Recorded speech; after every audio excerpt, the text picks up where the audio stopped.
Bonjour à tous, ou plutôt bonjour. Ce matin, nous allons continuer notre méditation de l'épître de Philippiens. Donc, je vous invite à ouvrir avec moi au chapitre 2 de cette belle lettre de Paul.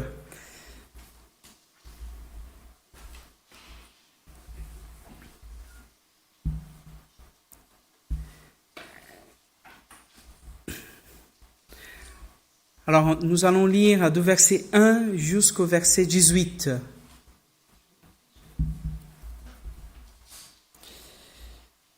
Dans ma version, il est dit « N'ayez-vous pas trouvé dans le Christ un réconfort, dans l'amour un encouragement, par l'Esprit une communion entre vous?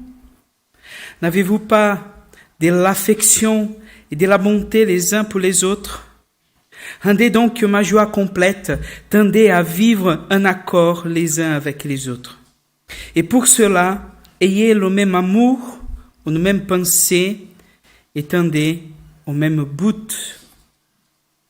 Ne faites donc rien par esprit de rivalité ou par vain désir de vous mettre en avant, au contraire, par humilité. Considérez les uns comme plus importants que vous-même. Et que chacun regarde non ses propres qualités, mais celles des autres. Tendez à vivre ainsi entre vous, car c'est ce qui convient quand on est uni à Jésus-Christ. Lui qui, dès l'origine, était des conditions divines, ne chercha pas à profiter de l'égalité avec Dieu, mais il s'est dépouillé lui-même et il a pris la condition de serviteur. Il s'est rendu semblable aux hommes en tout point et tout en lui montrait qu'il était bien un homme.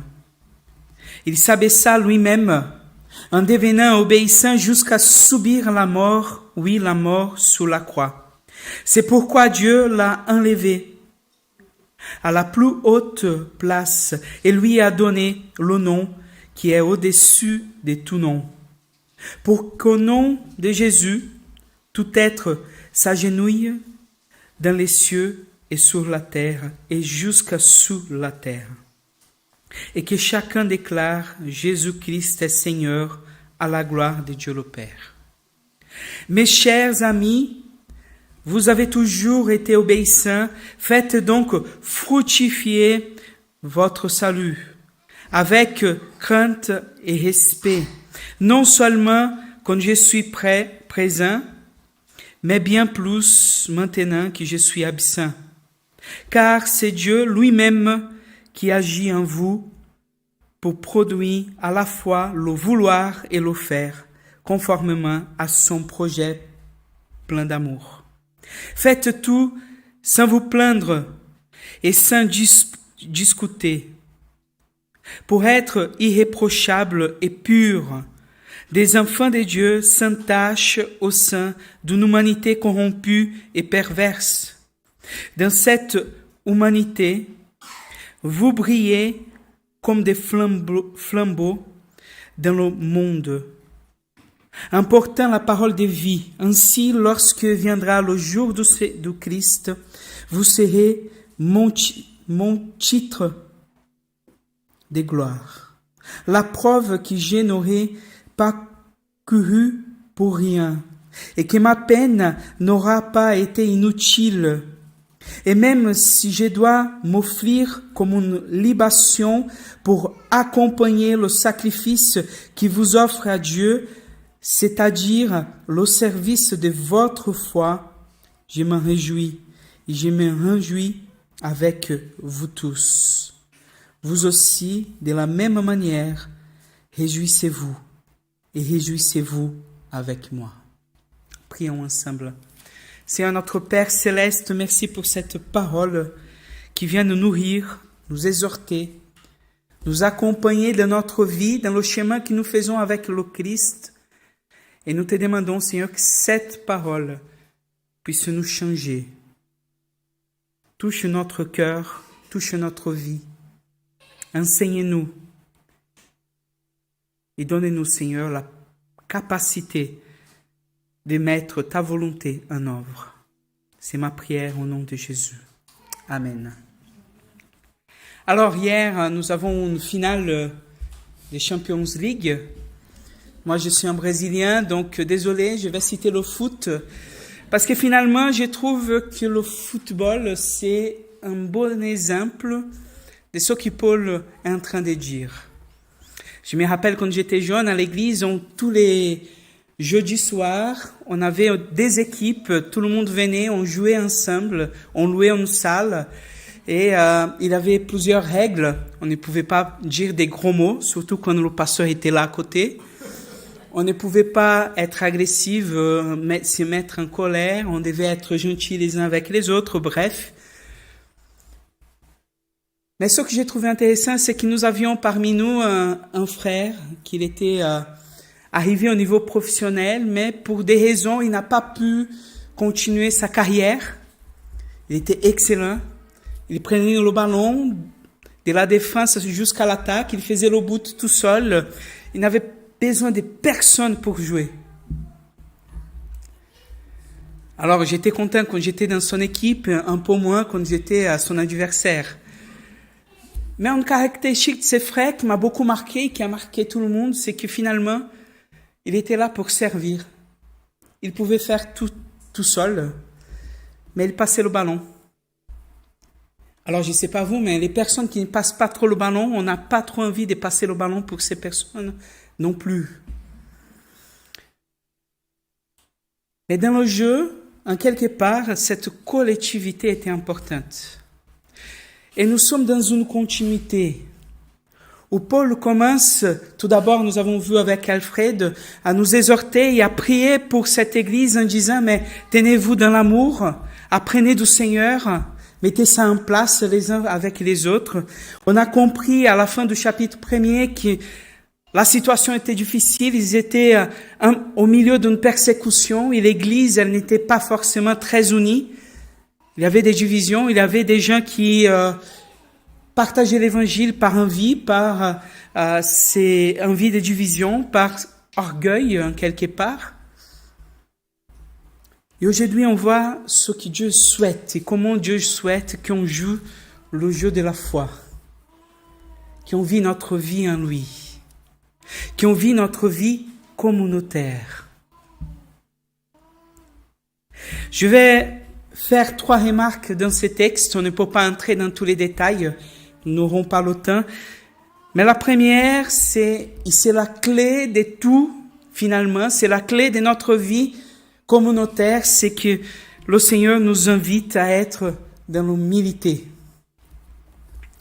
Le Seigneur nous invite à être dans l'humilité les uns envers les autres. C'est la clé de notre vie communautaire. Mais il faut définir qu'est-ce que c'est l'humilité. C'est pas l'humilité quand on joue, par exemple, quelqu'un, ouais, c'était très bien, oui, non, mais je joue pas si bien que ça. Un peu dans la honte, un peu sans savoir comment recevoir cette éloge qui est faite. Donc, c'est pas l'humilité qui cache la potentialité d'être, qui cache sa capacité. En quelque part, l'humilité ici, elle est décrite surtout dans le verset 3 et verset 4, n'est faite donc rien par l'esprit de rivalité. Donc il est en train de décrire qu'est-ce que c'est cette humilité. C'est de ne rien faire par esprit de rivalité ou par vain désir de vous mettre en avant. Au contraire, par humilité, considérez les uns les autres plus importants que vous-même. Donc ici, c'est pas nier ma capacité d'être, c'est mettre la capacité de l'autre en avant. Paul donne une interprétation d'humilité. Il nous dit, voilà, quand j'honore l'autre dans ce qu'il fait, quand je permets à l'autre dans sa capacité, qu'elle soit la même que la mienne ou inférieure. Parfois, il y a des gens qui ne savent pas faire comme nous faisons, et on dit, non, je vais plus rapide du sol. Paul nous dit non. Il faut donner la place à cette personne dans la communauté. Il faut que chacun, dans sa capacité, dans sa potentialité, dans son histoire de vie, puisse trouver place et puisse être honoré dans ce qu'il fait. Il ne faut pas qu'on se mette à disputer qui fait le meilleur. Il ne faut pas qu'on soit dans la dispute et en quelque part, quand l'autre fait, quand l'autre est en train de prêcher, moi, en tant que pasteur, je dis, mais non, moi, je prêche mieux, je dirais pas comme ça. Ah non, mais cet exemple-là, c'est pas bon. Non. D'ailleurs, j'ouvre une parenthèse pour raconter une expérience que j'ai vécue, qui m'a humilié personnellement, mais qui pour moi a été important. Je me rappelle un jour, dans une des premières églises que j'étais pasteur, j'avais un professeur qui est venu, mais sans me rien dire. Il arrive, et ce jour-là, il y avait un frère qui allait prêcher, qui n'avait pas de formation théologique. Ses professeurs, il était excellent, il avait 4 post-doctorats, philosophie, théologie, histoire de l'Église, des lettres. Bon, voilà, c'était quelqu'un que j'admirais, que j'avais une haute estime, et je disais, mais je ne pouvais pas changer, c'était le dimanche même. Et il faut dire que c'était, au niveau technique, une des pires prédications que j'ai écoutées de ma vie. J'étais, oh là là, je ne crois pas qu'il a dit ça. À la fin du culte, je viens vers ses professeurs, j'ai dit, désolé, tu es venu, tu as entendu ce message, il a dit, le Seigneur m'a beaucoup parlé ce matin. Ce frère a dit ça. Je dis, ah ouais, c'est vrai, il a dit ça. Je n'avais même pas remarqué ce qu'il avait dit.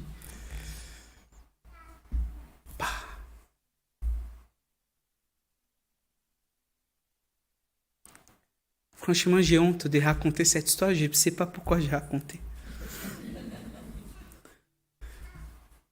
J'ai honte de moi. Le but, c'est pas qu'on soit parfait dans ce qu'on fait. Le but, c'est pas que moi, je sois exalté. Le but, c'est pas que mon professeur vienne dans mon église et dise, mais waouh, quelle prédication. Le but, c'est honorer le Seigneur. Et chacun et chacune est appelé à servir ensemble, à vivre ensemble.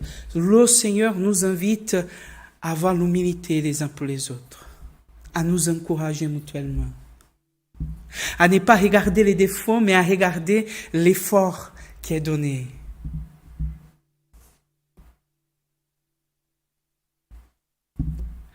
Deuxième point que je voulais remarquer, c'est que du verset 6 au verset 11, Paul va citer un hymne qui était chanté à l'époque et qui faisait l'exaltation de Jésus-Christ. Et cet hymne nous sert finalement pour nous montrer cette gloire, pour nous donner d'exemples qu'est-ce que nous devons faire et comment nous devons faire dans cette humilité les uns pour les autres. Oui, Christ s'est abaissé. C'est un chemin d'humiliation qu'il a accepté de vivre parce qu'il nous a considérés comme importants pour Dieu. Oui, bien sûr, Christ s'est abaissé, mais un abaissement incroyable. Du Dieu qu'il était, il s'est fait homme. Du roi qu'il était, il s'est fait serviteur. De la source de vie qu'il était, il est allé jusqu'à la mort. Quel abaissement pour un Dieu et pour un roi, pour celui qui est la vie. Et Dieu l'a ressuscité de la mort, et Dieu l'a donné dignité d'un roi, qui au nom du Christ, tout être s'agenouille, et il l'a fait monter au ciel pour aller vers la gloire. Vers sa gloire. Oui, le Christ s'est bien abaissé, humilié, puis il a été exalté. C'est bien le chemin qu'il a accepté de vivre pour moi et pour toi. Alors, ayez les mêmes dispositions qui celles de Christ entre vous, nous dit Paul. Ayez les mêmes dispositions de Christ. Si notre désir, c'est de nous mettre à tous, a été capable de s'abaisser pour nous, si notre Maître s'est abaissé, d'autant plus nous devons le faire. Il nous a considérés comme suffisamment importants pour s'abaisser de la mort au ciel jusqu'à la mort à la croix, alors nous pouvons le faire nous-mêmes à notre place.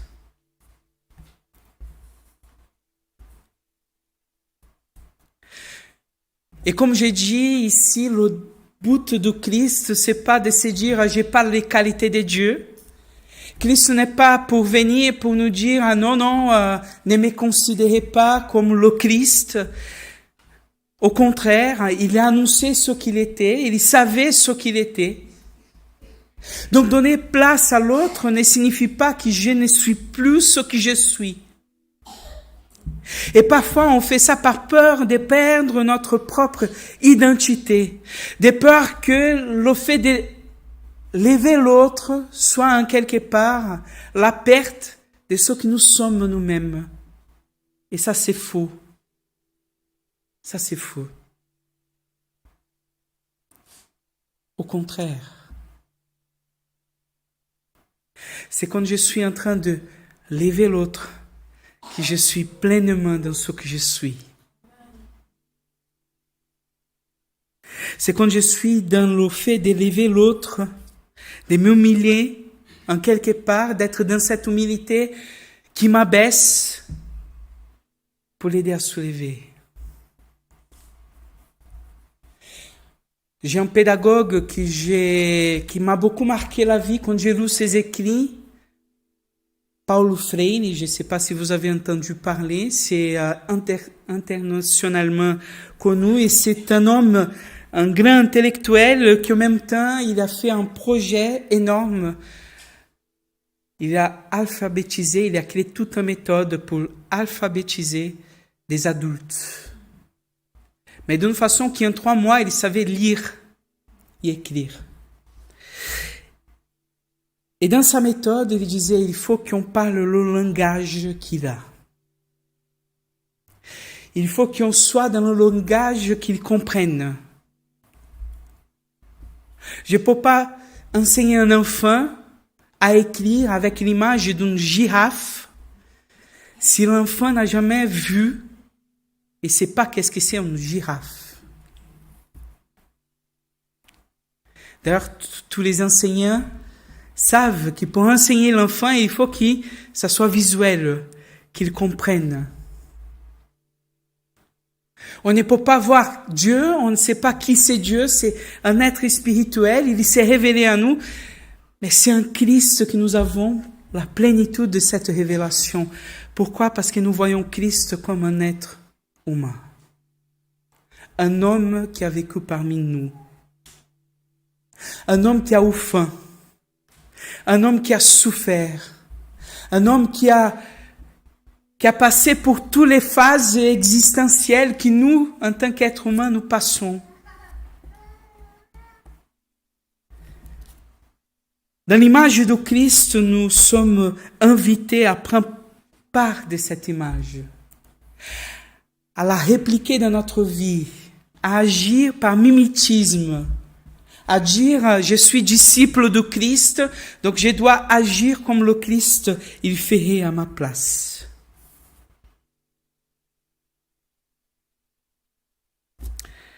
Je passe à la partie suivante. Parce que après cet hymne, qui montre aussi un dernier point que je veux remarquer, l'obéissance du Christ, cette obéissance au Père, cette obéissance jusqu'à la croix. Après cet appel à l'humilité, Paul nous appelle maintenant à une obéissance. Une obéissance qu'il soit présent ou non, qu'il soit là ou qu'il soit absent. Ça, apparemment, c'est acquis. Mettez en œuvre votre salut. Ou dans ma version biblique, fructifiez votre salut. Et le verbe ici, il est très compliqué à traduire. Mais il est question ici de partir de quelque chose qui est acquise. C'est pas comme si on allait se sauver si on fait ce que Christ a fait. C'est pas pour nos propres forces qu'on va se sauver, non. Ici, il est en train de nous dire que parce que nous avons reçu le salut,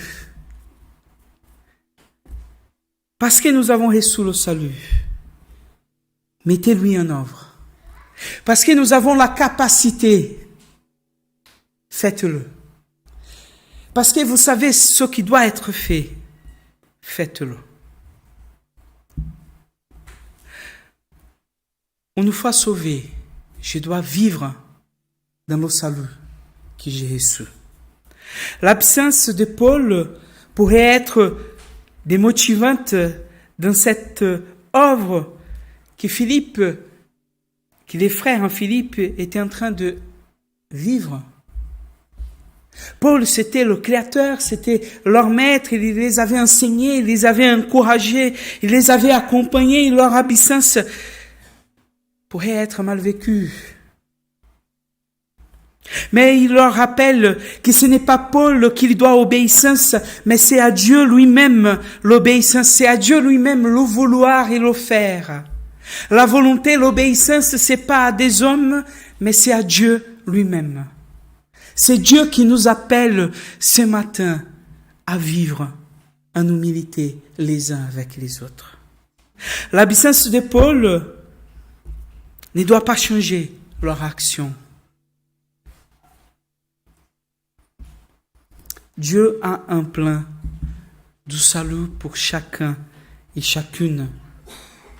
Mais quel est le plan de Dieu pour nous? Quelle est l'œuvre qu'il est en train d'accomplir parmi nous? Comment faire fructifier le salut? Relisons le verset 14.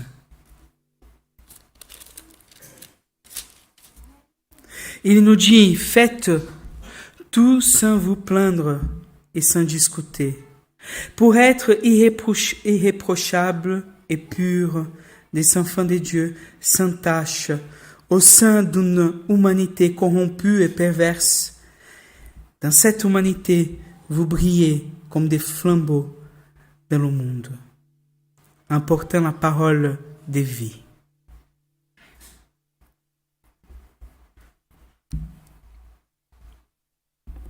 Paul commence à nous parler d'une obéissance d'abord par la négative.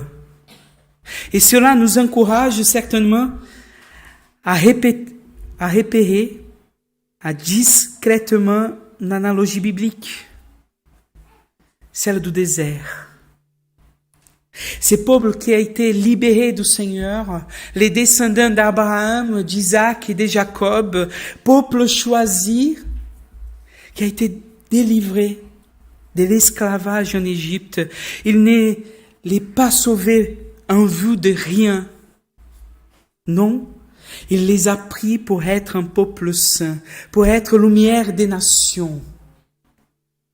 Le but d'Israël était d'être lumière du monde. Mais ils ont été libérés. Dieu a fait une œuvre importante dans leur vie.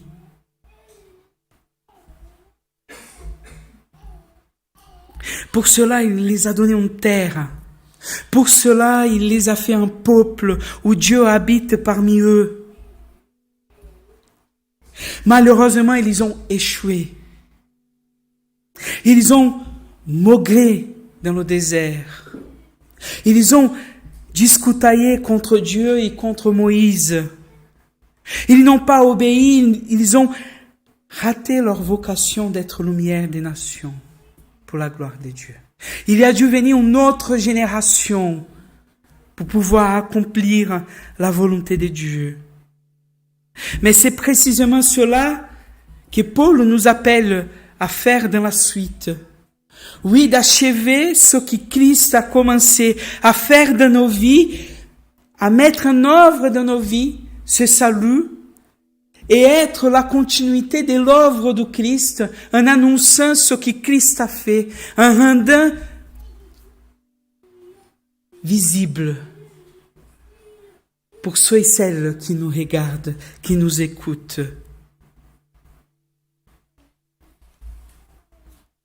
À être pur et irréprochable. Mais attention, être pur et irréprochable n'est pas un but en soi.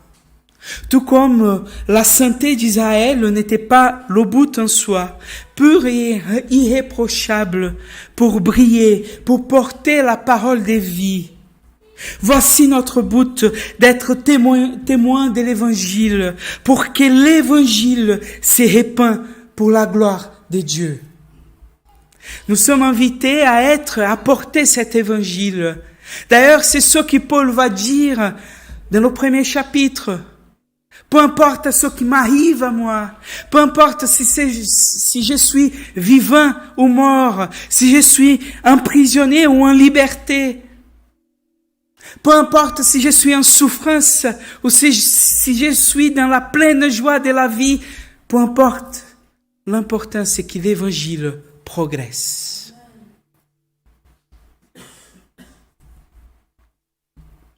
Là, à nouveau, être pur et irréprochable pour une posture qui nie être dans la plainte constante, dans la peine constante, dans la dispute les uns contre les autres, pour s'y centrer dans ce qui est important.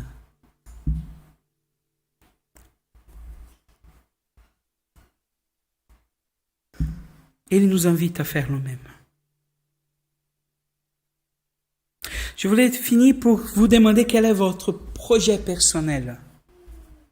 Quels sont vos rêves? Est-ce que vous pensez que vous avez une vie réussite? De se dire, voilà, j'ai réussi à bien accomplir ma vie.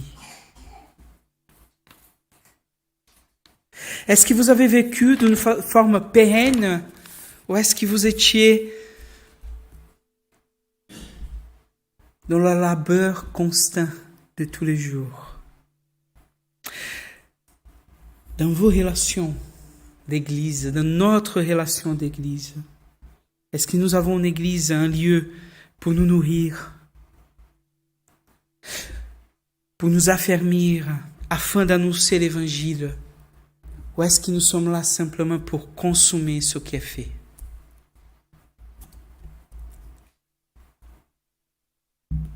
D'ailleurs,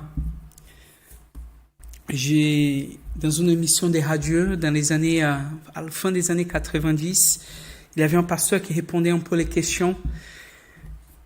Et une sœur qui disait, mais pasteur, je ne vois pas l'intérêt de venir à l'église tous les jours.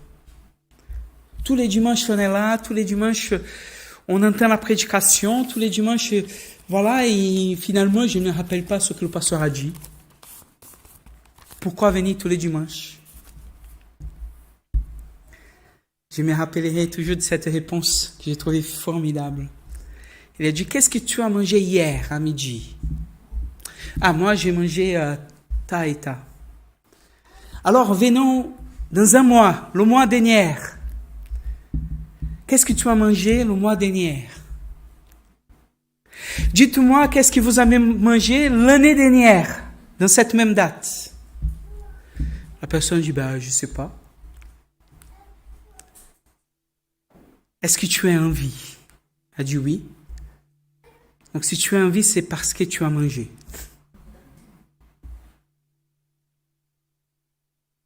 Alors bien sûr, il y a des repas qu'on ne va pas oublier, des restos qu'on va s'y faire, des belles choses qui parfois nous marquent. Mais si nous sommes en vie, c'est pas parce qu'on a mangé une fois une chose qui nous a marqué, c'est parce qu'on a mangé tous les jours. Nous sommes ici pour nous nourrir. nous nourrir de la parole, nous nourrir de cette communion. Mais si nous venons que pour ça, que pour nous nourrir, nous devions des porcs gras prêts à l'abattoir. C'est pas pour ça que Dieu nous a créés, c'est pas pour ça qu'il nous appelle. Chacun de nous, nous avons nos appels. Chacun de nous, nous sommes quotidiennement en relation avec nos entourages, nos amis, nos collègues de travail, nos voisins, nos familles. Chacun de nous sommes des flambeaux dans le monde pour faire briller la lumière de l'Évangile.